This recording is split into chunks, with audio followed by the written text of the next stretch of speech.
Sigalova was the first in Russia to deal with the so-called modern dance genre. She created her own company that has traveled half the world.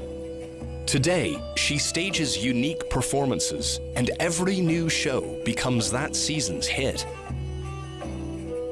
Alla was unknown, but became very prominent, partially due to the performance she staged. Her name first became known to the public after the first night of The Maids by Jean Genet in Moscow's Satyricon Theatre. Her choreography and unique vision in a play about homosexual passion shocked Moscow. It was then that Sigalova realized how difficult it was to get the right to artistic freedom. The famous Russian director Roman Viktyuk staged the play. Alla Sigalova could only influence the dancing, but it was her dances which made the play special. She made a sort of choreographical performance with the Satyricon company. I gave her this opportunity. I said, do it on your own, I'll see the result. At that time, I didn't plan a staging of that kind at all. At the Satyricon, Alla was offered a place outside of the limelight, but she knew she was capable of much more. She wanted to be amongst the leaders. She left the way she wanted to. The feeling of revenge engulfed her totally. It was a destructive feeling. She let it out.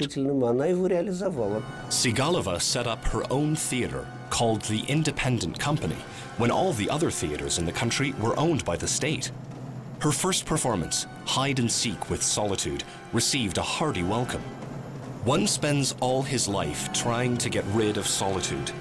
This is the key theme of all the shows by Sigalova. Her universal language of dance can be understood by people all over the world. I was on tour in Riga, the Latvian capital. People asked me, haven't you seen Sigalova's latest play? I said, no, I haven't. How come? She's a brand. Fantastic success, world tours, then suddenly Alla dissolves the company. She's due to have her second baby. While the actors were searching for another job, Sigalova arranged for her family. We met at the home of one of the Russian directors, shared the same friends. I knew that she was rather known. I watched bits of her work on TV. It was quite interesting, at least it was something new. But before our meeting, I hadn't seen anything she had staged. She also didn't know anything about my work. I got a call, it was him. He was the director of the Stanislavski Theatre. He offered me a job. I said my strongest no. I still remember it. It was fate that brought them together at the right moment. Men see a woman first, and only then a human being. My first impression, she was the right one. There was no fancy ceremony, but there was a church wedding. No cameras, no bright lights, no bridesmaids. That's how they stepped into married life, quickly and smoothly, the way their characters do.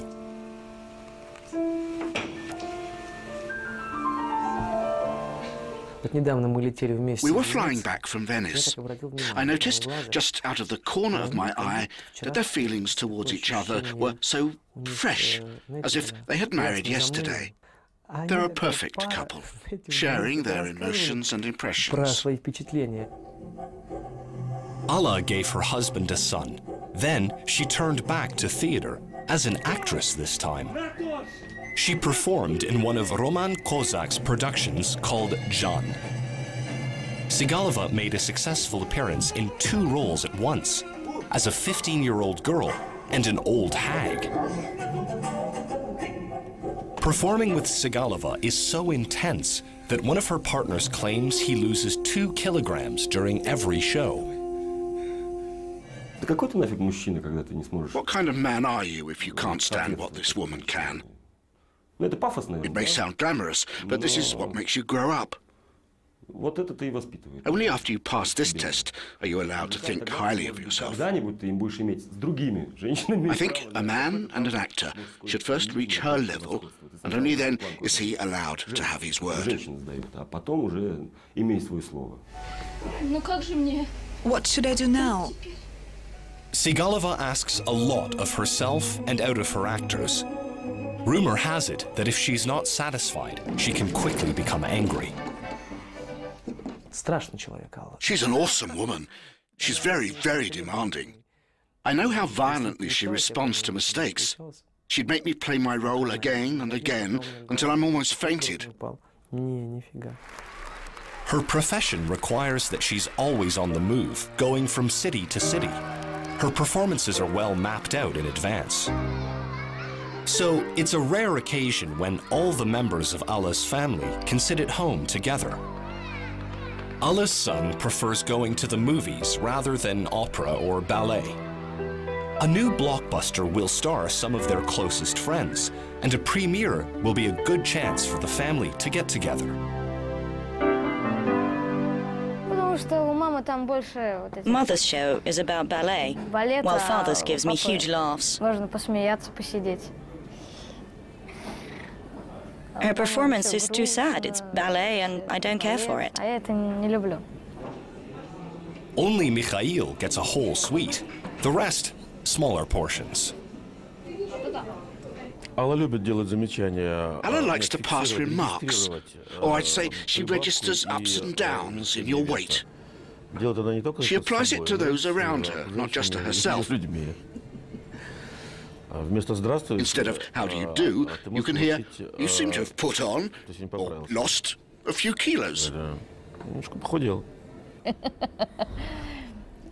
One can really say that I don't feed them. The fact is that I don't do the cooking at home.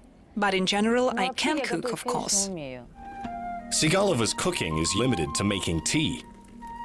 That usually happens at night when she's recording a track for a new production, for example. She's gone through enough hardships and knows very well what it means for a student to play a lead role.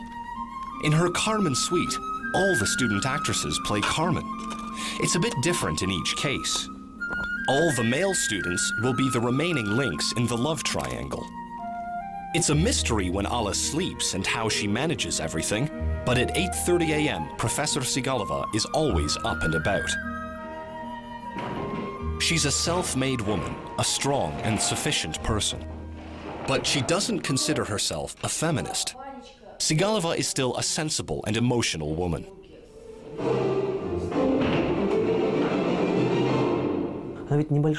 She's quite small and very beautiful.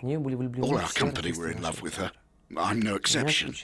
She even resisted the actor Vladimir Mashkov, a rare occasion. There are a lot of erotic scenes in the Jan piece due to the vision of its director, Roman Kozak. His wife does them all well. Roman says those scenes are not a cause for jealousy.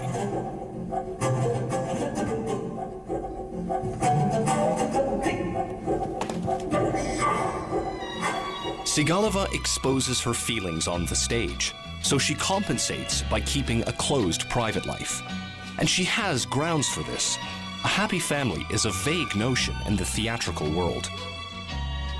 Each new work takes a huge amount of physical strength. As a director, Sigalova sometimes makes extraordinary decisions. She can leave an unsuccessful rehearsal without saying a word. She manages to extract from actors emotions that the scene requires. Today, they have the first reading of Madame Bovary. Sigalova has turned the serious novel by Flaubert into a musical. She's thought out the set and the costuming. Being not only the choreographer, but also the director of the play, she's at the heart of everything.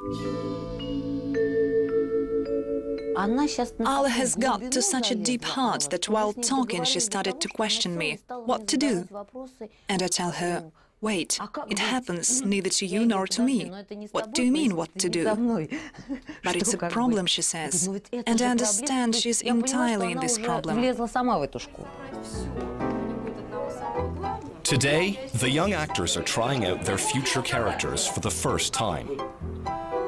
A new musical will be about the thirst for love, the thing which is the main subject of Alla Sigalova's ordinary life.